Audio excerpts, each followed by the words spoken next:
Ղարաբաղի համար ոչ ոք ոչինչ չի արել մեր չափ, հիմա Ղարաբաղ եք լացում, Հայաստանը կոնկրետ մի երկրի գրպանում է հայտնվել մի գործիքով, Ղարաբաղի հարցով։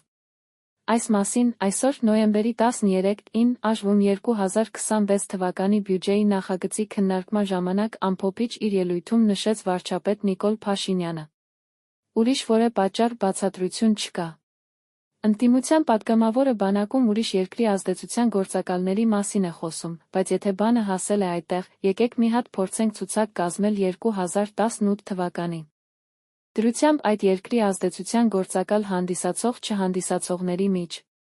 Ընդ որում սա անձնավորված չի, ամենայն հարգանքով բոլորին, բայց 2018-ին էլ, 19-ին էլ, 20-ին էլ, տո 21-ին էլ, մինչ 22-22-ը ներառյալ, մեր բանակի սոցիալ-հոգեբանությունը, մտածողությունը եղել է ազդեցության գործակալի։ Մեր բանակում չի եղել ինքնիշխան կամքի կենտրոն։ Ընդ որում, սա չի նշանակում, որ բոլորը եղել են այդպիսին, ոչ, ես մթնոլորտի մասին եմ խոսում, ես տրամադրության մասին եմ խոսում, ես ընկալման մասին եմ խոսում։ Մենք պետք է այս ճշմարտության հետ առերեսվենք, ասաց նա։ Փաշինյանը հայտարարեց, որ Հայաստանը դուրս է բերվել թակարդից։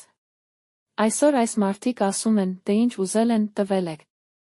Ընդհակառակը, վերջին տարիների իրադարձությունների միակ պատճառը այն է, որ ընդհակառակը, ինչ ուզել են ոչ մի բան չենք տվել։ Այսօր մարդիկ եկել են Ղարաբաղ են լացում։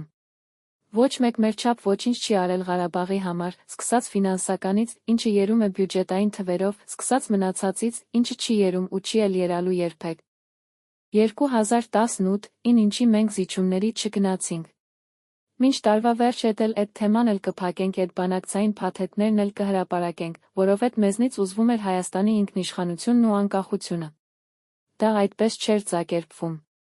Հայաստանը անկախության հենց հաջորդ օրից կամաց տեղավորվել է այդ գրպանում, ինչի՞։ Դա այդպես է հայտարարվել։ Ոչ, դա բոլորովին ուրիշ կերպ է հայտարարվել ու ուրիշ վերնագրերով, ասաց վարչապետը։